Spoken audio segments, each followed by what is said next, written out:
The sun dips low, casting long shadows over the rugged hills of eastern Turkey. Beneath the jagged peaks of Mount Ararat, a strange shape cuts through the earth, a massive, boat-like formation that's haunted imaginations for decades. It's called the Durapana Formation, and it stretches over 500 feet. Its outline too precise, too deliberate, to be just another quirk of nature. For generations, people have whispered about this place, wondering if it could be the final resting, a place of Noah's Ark, the ancient vessel said to have carried life through a world-drowning flood. Now, in 2025, a team of researchers has returned with cutting-edge tools, unearthing clues that make the ground itself seem alive with secrets. What they've found isn't just dirt and rock, it's a story that could rewrite history, or at least make us question everything we thought we knew. It all started with a photograph snapped from the sky in 1959 by a Turkish army captain named İlhan Dö. He was on a routine aerial survey when he spotted it, a massive, ship-shaped ridge carved into the mountainside. From above, it looked like a ghost of a vessel, half buried, frozen in time. The news spread like wildfire from local villages to global headlines. By the 1960s, journalists from the BBC and photographers from National Geographic were trekking through the dusty valleys, their cameras trained on this oddity. Adventurers, scientists, and believers followed, each drawn by the same question: could this be the Ark? The formation's size, roughly 515 feet long, matched the biblical measurements of Noah's Ark, 300 cubits, or about 450 to 515 feet, depending on the ancient measure. It was too close to dismiss as coincidence. In the decades since, the site has been a magnet for curiosity and controversy. Some called it a natural formation, a trick of geology shaped by earthquakes and mudflows. Others saw something more, a relic of a story told across cultures, from the Bible to the Quran to ancient Mesopotamian tablets. Professor Faruk Kaya, a Turkish archaeologist with a knack for ancient mysteries, was one of the first to study the site up close. Standing on the formation, he once said it felt like stepping onto the spine of a forgotten giant. The air was heavy, the silence almost unnatural, as if the earth itself was holding its breath. His team measured every inch, collected soil, and ran tests. What they found was strange. The formation's core held limonite, an iron-rich mineral, not something you'd expect in a random mound. The dimensions were too precise, the shape too deliberate. It didn't add up. Fast forward to 2021, when a joint team from Istanbul, Agri, and Andrews University in the United States arrived with high-tech gear. They weren't here to chase legends, they wanted data.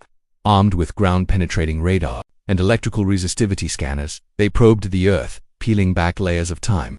The first scans were a shock. Beneath the surface, the machines painted a picture of straight lines, sharp angles, and boxy shapes patterns that screamed structure, not chaos. A central corridor stretching nearly 234 feet appeared on the screens, flanked by chambers on either side. The layout was eerily symmetrical, like the skeleton of a massive ship. One technician, staring at the data, muttered that nature doesn't build hallways. The team's lead soil scientist, William Crabtree, couldn't hide his excitement.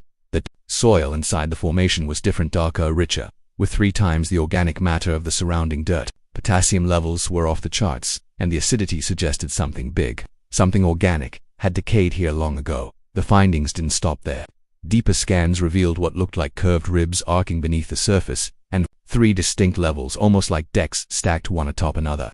A central stairway seemed to connect them, just as the Bible describes the Ark's design. John Layson, a New Zealand engineer leading the resistivity team, shook his head as he reviewed the images. This wasn't random, he said. Someone or something built this with purpose. The team's machines even picked up hints of denser materials, possibly metal or tools buried deep within. The grass above the formation grew a shade greener than the surrounding hillside, a subtle clue that something beneath was altering the soil itself. Crabtree called it a living fingerprint, proof that the earth was hiding something extraordinary. But what does it mean? The Bible tells of a great flood, a divine reset that wiped the earth clean, sparing only Noah, his family, and a menagerie of animals aboard a wooden ark.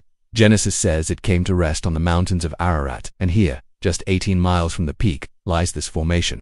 The soil tests pointed to organic decay, possibly wood, dating back 3,500 to 5,000 years, right in the ballpark of ancient flood legends. Marine clay, traces of algae, and shell fragments turned up in the samples, hinting at a massive deluge that reshaped the land.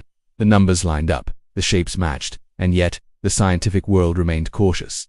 Dr. Lawrence Collins, a geologist with no patience for biblical speculation, called it a sinkly and natural basin sculpted by tectonic chaos. To him, the boat-like shape was just nature's artwork, nothing more. Others, like Dr. Lin Chen, warned that marine layers and decayed wood are common in floodplains. Extraordinary claims, they said, need extraordinary proof. Still, the evidence kept piling up. In 2025, the Turkish government greenlit limited core drilling, a move that sparked both excitement and alarm.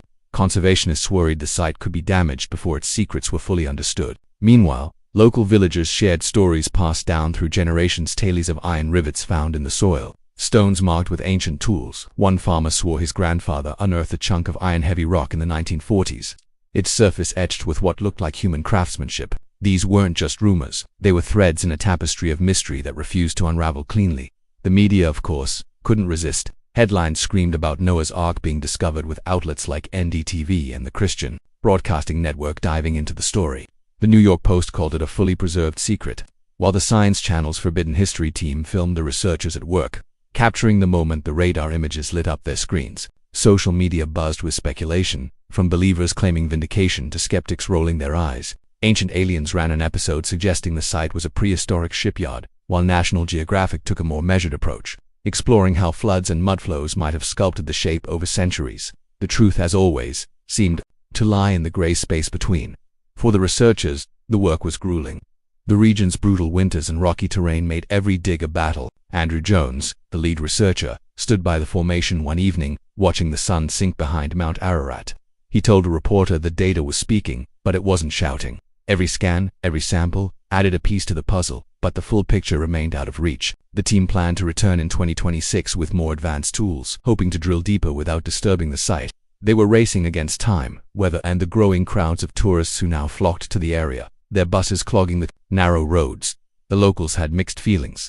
For them, the formation was more than a scientific curiosity, it was part of their identity. Elders spoke of childhoods spent exploring the hills, of strange finds buried in the dirt. A teacher in a nearby village complained that tourists treated their stories like fairy tales, snapping photos while ignoring the deeper meaning. Yet the influx of visitors brought money, and the Turkish government saw potential. Plans were drawn up to turn the site into a major attraction, complete with a visitor center and guided tours. UNESCO, however, raised red flags, warning that unchecked excavation could destroy whatever lay beneath. The tension was palpable, science, faith, and commerce colliding on a remote hillside. What makes Durapreneur so compelling isn't just the data, it's the questions it raises. If this is the Ark, what does it mean for the stories we've told for millennia? The Bible, the Quran, and ancient texts like the Epic of Gilgamesh all speak of a great flood, a cataclysm that reshaped the world. Could this formation be a physical echo of that event? And if it's not, why does it fit the description so well? Dr. Isa Rahman, a religious studies professor, put it best. This isn't just about dirt and rocks. It's about what we want to believe. For some, the formation is proof of divine intervention. For others, it's a geological oddity. For most, it's a mirror reflecting our need to connect with something ancient, something bigger than ourselves. The soil itself seems to whisper secrets. Tests revealed lignin derivatives, compounds tied to wood decay buried deep within the formation. Potassium levels, 40% higher than the surrounding earth, suggested something massive had broken down over centuries. The radar scans showed cracked sections as if a giant structure had slid down the slope and crashed into rock. Some even speculated about a sealed chamber, a hollow space deep underground where sonar hinted at metal or artifacts. The researchers refused to guess what it might hold, but the possibility was enough to send imaginations racing. Could there be tools, relics, or even traces of the animals said to have filled the Ark? The History Channel didn't help, airing a special called Ark's Final Secret that spun a fictional tale of Noah's bones being uncovered. It broke viewership records, but the scientists weren't amused. The deeper they dug, figuratively, for now the stranger things got. Marine sediment, dated to around 4,800 years ago, lined up with the timeline of ancient flood myths. Traces of algae and shell fragments suggested water had once surged through these hills, reshaping the land. Dr. Elena Marquez, a marine archaeologist, told a reporter the evidence pointed to a flood powerful enough to leave a mark on human memory. Not just a local event, but something that echoed across cultures, from Mesopotamia to the Mediterranean. Yet skeptics like Dr. Chen reminded everyone that floodplains naturally hold such traces. The formation's precise layout, 3 decks, a central corridor, side chambers, might be a fluke. They said, nature can play tricks, sculpting shapes that look deliberate to the hopeful eye. The debate isn't just academic, it's political, cultural, even spiritual. Local imams began holding prayers at the site, their voices carrying over the hills as drones captured footage for news outlets. A Kurdish guide named Azad Kamal told Al Jazeera the formation was a bridge between worlds and faith, past and present, but he warned that not everyone was ready for what it might reveal. The Turkish government saw dollar signs, pushing for more excavations to boost tourism. Meanwhile, theologians weighed in. Rabbi David Volper wrote in a Time magazine op-ed that The ARK, real or not, was a symbol of survival, a reminder of humanity's resilience, whether carved by water or built by ancient hands. The formation had already etched itself into history. The researchers kept their focus narrow. They weren't here to prove or disprove the Bible. They wanted answers, not arguments. But the world wouldn't let them stay neutral. Social media exploded with theories, some claiming the ARK was an alien craft, others insisting it was a hoax. A few voices called for calm, urging people to wait for more data. The Noah's Ark Scans team announced plans for non-destructive studies, using advanced imaging to map the site without breaking ground. They hoped to preserve the mystery while uncovering its truth. Every new scan brought them closer, but also deepened the enigma. The formation was too perfect to be random, yet too ambiguous to be certain. For the villagers, the site was both a blessing and a burden. Tourism brought jobs, but also noise and disrespect. A local shop sold miniature arks carved from wood, each one a tiny replica of the formation. Visitors came in droves, some praying, others snapping selfies. One tourist, a woman from Texas, told a reporter she felt the presence of something divine standing on the ridge. A scientist nearby rolled his eyes, muttering about confirmation bias. That's the thing about Terrifies, it's a place where everyone sees what they want. Believers see a miracle, skeptics see a rock, and the truth, as always, hides somewhere in between. The science, though, is undeniable. The soil's chemical makeup, high carbon, potassium, and acidity points to something organic, something that lived and died long ago. The radar images, with their sharp angles and layered decks, suggest a structure built with intent. The marine sediment, dated to a time when ancient floods were recorded in clay tablets, adds weight to the story. But weight isn't proof. The researchers know this, and they're careful not to overstep. Andrew Jones told a journalist the data was compelling, but not conclusive. They needed more scans, more samples, more time. The Turkish winter was closing in, and the team was packing up, their tents folded under the shadow of Ararat. They'd be back, they promised, with tools that could see even deeper. What's buried here? Maybe it's the ARK, a wooden giant that carried life through a drowned world. Maybe it's just a quirk of the earth, a geological coincidence that mimics a ship. Or maybe it's something else entirely, a relic from a forgotten people, or the story we haven't yet learned to read. The Terrifies formation doesn't give easy answers. It's a puzzle, a challenge, a question carved into the hillside. Every scoop of dirt, every scan, every whispered legend adds to the mystery. And as the sun sets, painting the valley in gold and shadow, one thing is clear. This place, whatever it is, refuses to be forgotten. It calls to us, daring us to dig deeper, to wonder, to believe, or at least to keep asking. The wind picks up, rustling through the grass atop the formation. It's quiet now, but the earth beneath hums with possibility. The researchers will return, their machines humming, their questions burning. The locals will watch, torn between pride and frustration. The world will wait, some with faith, others with doubt, all with curiosity. What lies beneath this Turkish hill?